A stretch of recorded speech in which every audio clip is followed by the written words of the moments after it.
Ya, shalom kekasih Tuhan. Bahagia sekali bisa menghadirkan Mana Surga untuk Anda, untuk jemaat di Bontang serta di Jambi. Aku berdoa supaya di akhir zaman ini, apalagi kita sedang memasuki penghujung daripada akhir tahun 2022, kita mempersiapkan diri sebagai pribadi yang disebut sebagai ahli-ahli waris Allah. Oleh karena kemurahan Tuhan, status yang paling berharga bagi kita adalah ahli waris. Untuk menyandang status ahli waris, kita harus menjadi anak. Waktu Adam dan Hawa jatuh dalam dosa, manusia punya mental budak. Dari mental budak, kita dibawa lagi dalam mental hamba. Kematian Yesus Kristus di kayu salib membuat kita yang punya mental hamba diubahkan jadi mental anak. Yang pasti dari mental anak itu adalah dalam bahasa Yunani, itu ada dua kata anak, yaitu kata teknon dan kata huios.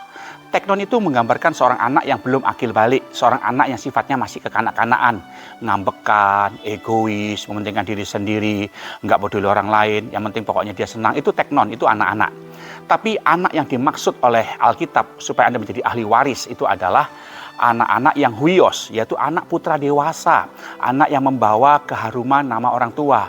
Nah, menjadi tua itu pasti, tapi menjadi dewasa itu pilihan. Berapa usia Anda sekarang? Sudahkah Anda menjadi anak yang dewasa? Khususnya anak Allah yang dewasa. Dewasa perkataannya, dewasa perbuatannya, dewasa caranya bersosmed, berchatting. Itu menggambarkan kehidupan Anda sebagai orang yang dewasa. Jangan malu-maluin Tuhan dong Bapak Ibu. Umur sudah tua tapi sifatnya kekanak-kanaan. Suka menjahatin orang, suka sirikin orang, suka menjatuhkan orang, egois, penting dirinya senang. Itu sifat anak Allah yang kekanak-kanaan. Dan tidak pantas menyandang gelar anak Allah. Kenapa? Karena nama Bapa dipermalukan. Bukankah Yesus berkata pada kita, kamu adalah garam dan terang dunia. Itu bicara tentang sebuah hidup yang mempengaruhi. Garam dan terang itu sifatnya mempengaruhi. Masakan bumbunya boleh banyak, kalau nggak ada garamnya, hambar. Tapi masakan kalau dikasih garam, pasti menjadi sempurna rasanya. Terang juga begitu. Seluas apapun gedungnya, kalau nggak ada lampu, nggak menarik. Begitu ada lampu setitik saja, akan mempengaruhi keadaan gedung itu. Bisa lihat mana meja, mana kursi, mana tiang, Bapak Ibu kasih. Itu sebabnya terang dan garam itu adalah gambaran anak Tuhan. Hidup yang mempengaruhi. Nah, kehidupan yang baik inilah yang kita wariskan kepada anak cucu kita. Alkitab bisa berkata dalam Amsal 13 ayat 22, orang baik meninggalkan warisan bagi anak cucunya, tetapi kekayaan orang berdosa disimpan bagi orang benar.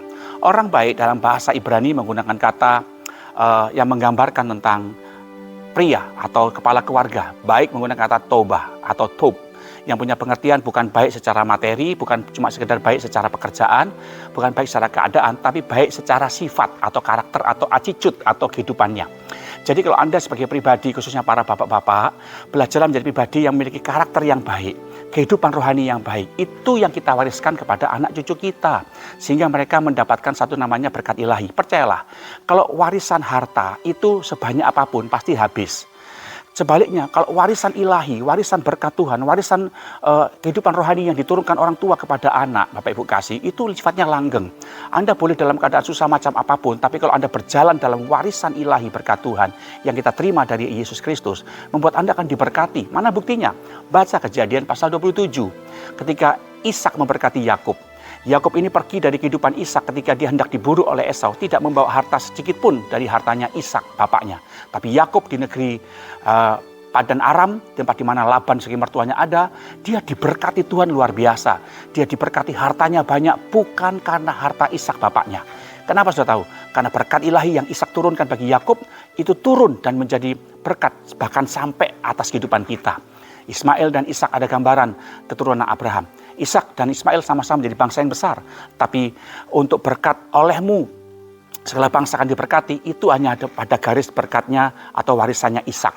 Dan Yakub serta kita sekarang ini oleh iman kepada Yesus Kristus diadopsi menjadi anak, berarti berhak warisan janji-janji Allah. Berkat dari Allah Abraham, Ishak dan Yakub turun atas kita. Itu makanya milikilah kehidupan rohani. Berhentilah jadi orang Kristen yang kanak-kanak, karena Tuhan mengajarkan pada kita untuk hidup yang diberkati Tuhan. Ingat akan 2 Timotius pasal yang ke-1 ayat yang ke-5. Aku teringat akan iman yang kau miliki, yang kau dapatkan dari Lois dan Eunike ibumu.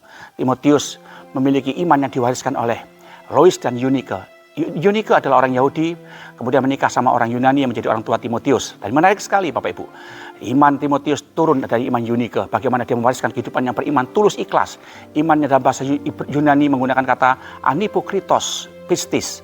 Sebuah keadaan di mana iman yang tidak pura-pura, iman yang sungguh-sungguh yang diwarisi oleh Timotius dari Yuni ke ibunya, membuat Timotius punya kehidupan rohani dan dipakai Tuhan dan diberkati Tuhan. Itu sebabnya mari coba dikasih Tuhan di Jambi dan di Bontang, belajar memiliki kehidupan yang berkenan di hadapan Tuhan mulai dari sekarang. Hidup dewasa sebagai putra kerajaan Allah, sebagai anak kerajaan Allah yang menyenangkan hati Tuhan. Sehidup Anda akan diberkati Tuhan. Dan saya percaya kehidupan Anda akan menjadi pribadi yang terus menyenangkan hati Tuhan. Karena Tuhan bersama dengan Anda. Dan Anda adalah waris daripada Allah. Ahli-ahli waris daripada Allah. Terus berkati doa saya untuk Anda. Shalom, haleluya.